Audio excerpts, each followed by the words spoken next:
Doctor Enayetullah Abbasi সবাই আমরা চিনি। আপনার মধ্যে এত অহংকার, এত অহমিকা, নিজেকেই শুধু আপনি আলেম মনে করেন। এই শায়েখ আহমদুল্লাহ এবং এ জাতীয় ওলামায়ে কেরাম যাদেরকে মানবতার ফেরিওয়ালা বলা হয়, এদেরকে নিয়ে আপনি কটাক্ষ করেন। চট্টগ্রাম সহ দেশের বিভিন্ন অঞ্চলেই বন্যা বৃষ্টির পানি ঢুকে মানুষ এখন পানিবন্দী, মানুষ বড় কষ্টে দিনাতিপাত করছে।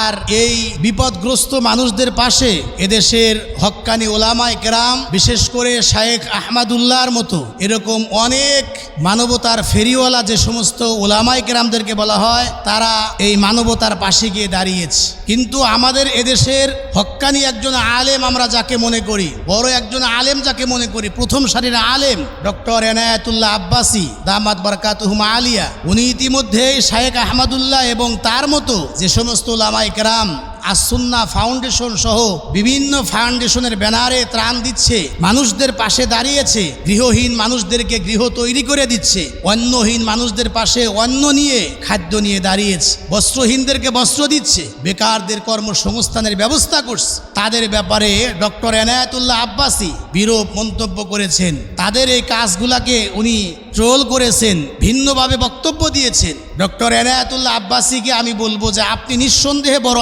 আলেম এবং আপনি ভালো বক্তব্য করতে পারেন। আপনি খানকায় বসে আছেন, আপনারা তো উচিত ছিল এই মানবতার পাশে গিয়ে দাঁড়ানো। আপনি কিন্তু নিজে যাননি, আর যারা গিয়ে তাদের পাশে দাঁড়িয়েছে, উচিত তো ছিল আপনাকে তাদের সহযোগিতা করা, তাদের পক্ষে কথা বলা, তাদের প্রশংসা করা।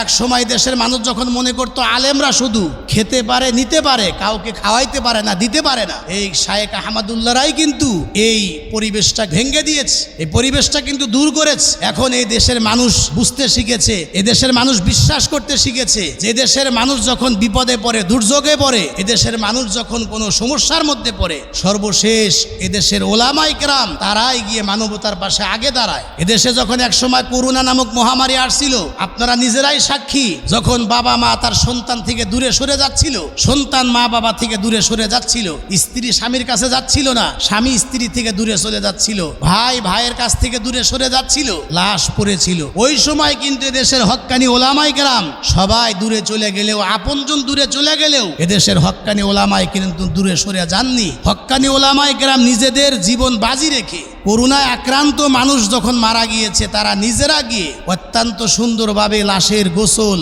দাফন, কাফন সহ সব কিছুই কিন্তু সুসম্পন্ন করেছেন এদেশের হক্কানি ওলামায়ে কেরাম।